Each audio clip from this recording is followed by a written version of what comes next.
Assalamualaikum teman-teman, seperti biasa sebelum mulai Mimin mendoakan semoga teman-teman semua selalu dalam keadaan sehat walafiat. Oke, kali ini kita akan melanjutkan Martial Master versi novel bagian 279. Bagi yang baru bergabung, selamat bergabung, dan bagi yang belum subscribe dulu lah agar Mimin tambah semangat lagi nih bikin videonya.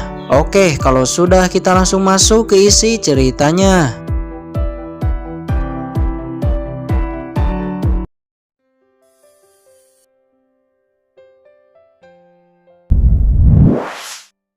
Tidak ada yang bisa menyembuhkannya, kata Zhao Qimpeng menegaskan. Dia sangat tahu kehebatan medis Qin-Chen.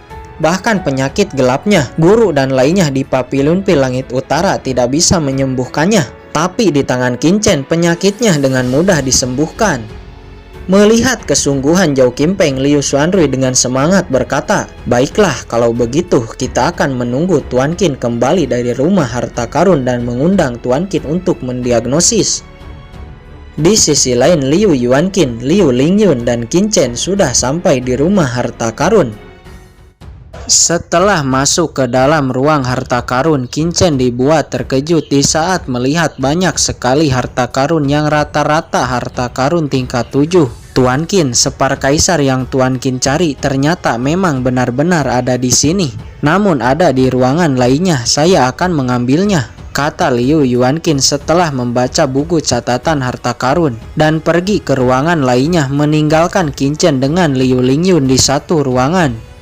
Sesaat Qin-Chen melihat sebuah batu yang menarik perhatiannya. Ternyata batu si tua, kata Qin-Chen. Tuan Qin, apakah kamu mengetahui tentang batu ini? Kata Liu Lingyun bertanya.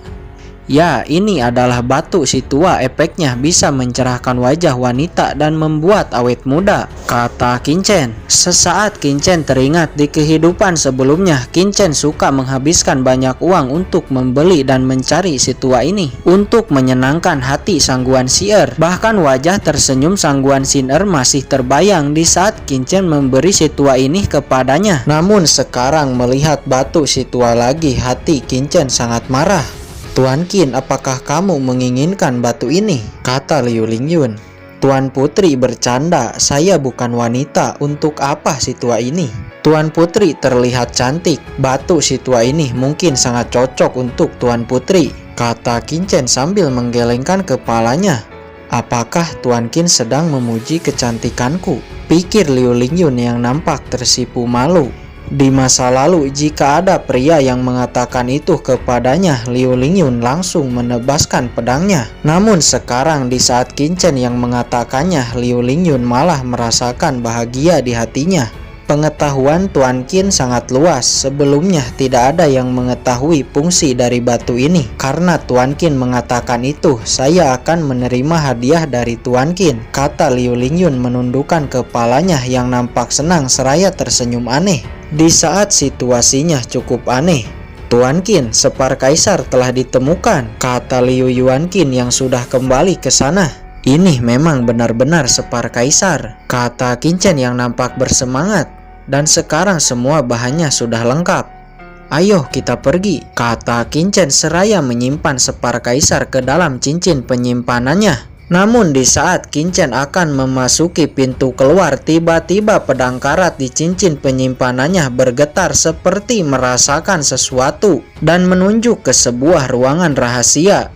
Tuan Qin, ada apa?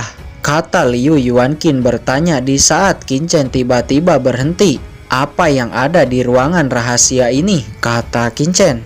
Tuan Qin, di ruangan ini ada harta karun aneh, semuanya misterius, namun semuanya sudah rusak, kata Liu Yuanqin. Bisakah saya masuk? Kata Qin-Chen sambil mengerutkan kening dan sangat penasaran tentang harta karun apa di dalam sana yang bisa bereaksi dengan pedang karat. Di saat Qin-Chen masuk ke ruangan itu, ternyata pedang karat bereaksi terhadap sebuah armor baju besi. Ini seharusnya baju besi kuno, pikir Qin-Chen. Namun Qin-Chen mendapati bahwa struktur di dalamnya sudah rusak. Mungkinkah masih ada harapan untuk bisa diperbaiki? Gumam Qin-Chen. Dari manakah baju besi ini berasal? Kata Qin-Chen bertanya. Lalu Liu Yuanqin membaca buku catatan asal armor baju besi ini, dan setelah menemukannya, Liu Yuanqin berkata, baju besi ini dibawa oleh seorang ahli 100 tahunan yang lalu dan diperoleh dari alam rahasia pegunungan monster leluhur di perbatasan dinasti. Armor baju besi ini sangat kuat, namun armor ini sudah rusak. Sebelumnya sudah banyak yang mencoba memperbaikinya, namun tidak ada yang berhasil. Alhasil karena dianggap rusak, jadi disimpan di sini, kata Liu Yuanqin mengatakan sesuai yang tercatat di dalam buku. Apakah pedang karat dengan armor baju besi ini memiliki keterikatan satu sama lain? Pikir Qin Chen, kemudian mengangkat wajahnya dan berkata, armor baju besi ini apakah boleh saya mengambilnya? Tentu boleh, Tuan Qin. Sebelum kesini, ayah kekaisaran mengatakan selama Tuan Qin tertarik, maka Tuan Qin dapat mengambilnya, kata Liu Yuanqin yang nampak mengerutkan kening. Di ruangan sebelumnya banyak harta yang langka, namun dari sekian banyak harta yang ada di rumah harta karun ini, Qin Chen malah tertarik dengan armor baju besi yang rusak ini. Bagaimana dia tidak heran? Sesaat Qin Chen melihat pola-pola aneh yang ada di armor besi itu dan mengingat bahwa pola garis-garis itu sama dengan yang ada di ibu kota selatan kuno. Mengetahui itu, Qin Chen lalu bersila dan mulai memperbaikinya saat itu juga. Tuan Qin, apakah kamu ingin memperbaikinya di sini? Kata Liu Yuanqin dan juga Liu Lingyun yang nampak terkejut. Di catatan dikatakan bahwa sebelumnya banyak ahli yang mencoba memperbaikinya. Bahkan ahli di kelas Martial King juga mencoba memperbaikinya, tetapi mereka semuanya gagal.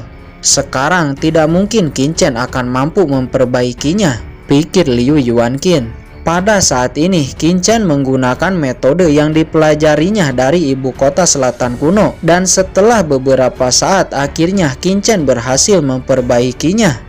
Apa? Bagaimana Tuan Qin melakukannya? Armor baju besi itu benar-benar telah diperbaiki, kata Liu Yuanqin yang nampak sangat terkejut. Di sisinya Liu Lingyun juga terlihat terkejut.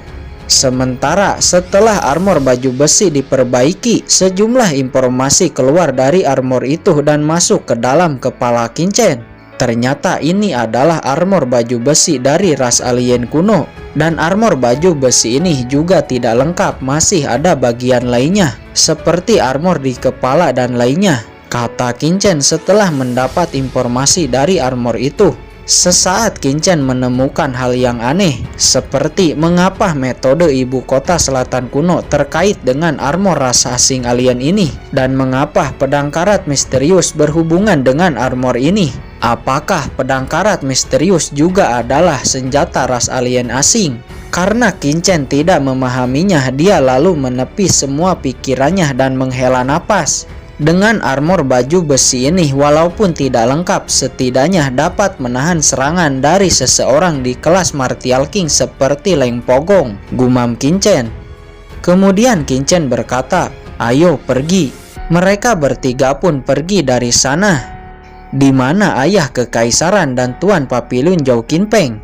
Kata Liu Yuanqin di saat sudah kembali namun tidak menemukan kaisar dan Zhou Qinpeng. Yang mulia membawa Tuan Papilun Zhou Qinpeng untuk mendiskusikan sesuatu hal yang sangat penting, kata Huan Huang. Tuan Qin, apakah kamu menemukan separ kaisar? Kata Nan Gongli. Ya, saya menemukannya, kata Qin Chen. Mendengar ini, Nan Gongli dan Ye Lo Hongtao sangat bersemangat. Walaupun mereka sedikit ragu apakah Qin Chen bisa membuatnya menerobos atau tidak, tapi mereka berdua sangat menantikannya. Sesaat berikutnya, Kaisar dan Zhou Qinpeng telah kembali dan sampai di sana. Tuan Qin, apakah kamu telah mendapatkan separ kaisar? Ya, saya sudah mendapatkannya, kata Qin Chen. Lalu Liu Yuanqin mengambil langkah berniat untuk memberitahu yang terjadi di rumah harta karun termasuk soal armor besi.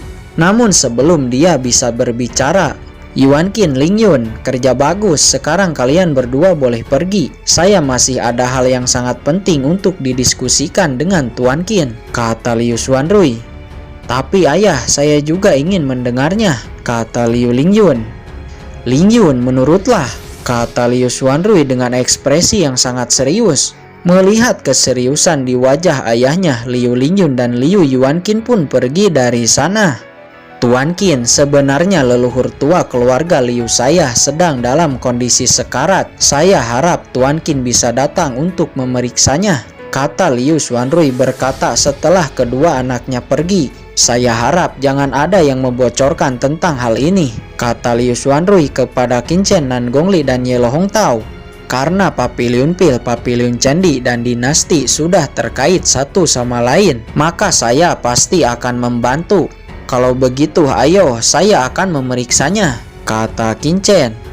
Di saat Qin Chen sampai di pintu masuk ruangan leluhur Liu Tai, dia berkata, ternyata ada arai 7 lampu di sini yang dapat menyerap aura ki langit dan bumi dari seluruh kota kekaisaran.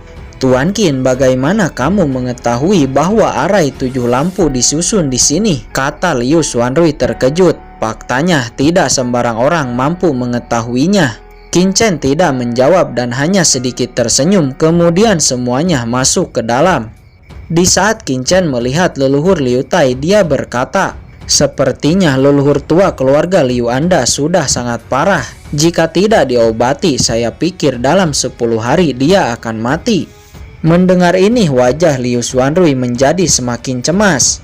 Leluhur tua, ini adalah Qin Chen, orang yang mendirikan Papiliun Candi dan penggagas 3 pil obat khusus. Sekarang dialah satu-satunya harapan kita, kata Liu Xuanrui. Nah, kamu jangan membohongiku, kamu pasti memiliki tujuan lain, kata leluhur Liu Tai. Wajahnya tiba-tiba tenggelam dan tiba-tiba menyeringai. Dia tidak percaya di saat melihat Qin Chen yang masih sangatlah muda dan berpikir bahwa Qin Chen hanyalah mata-mata keluarga Ling dan aliansinya. Wajah Zhao Qimpeng dan lainnya menjadi jelek di saat mendengar ini. Leluhur tua, Tuan Qin bukan orang seperti itu, kata Liu Xuanrui.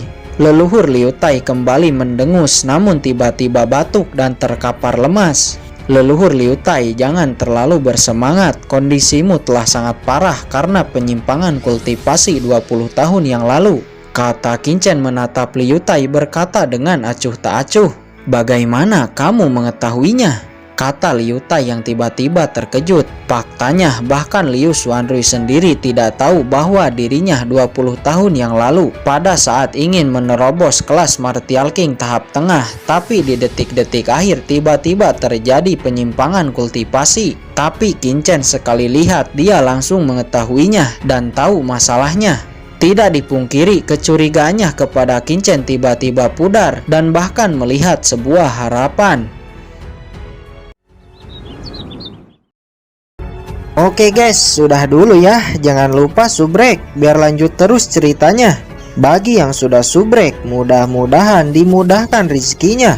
Mimin undur diri. See you next and goodbye.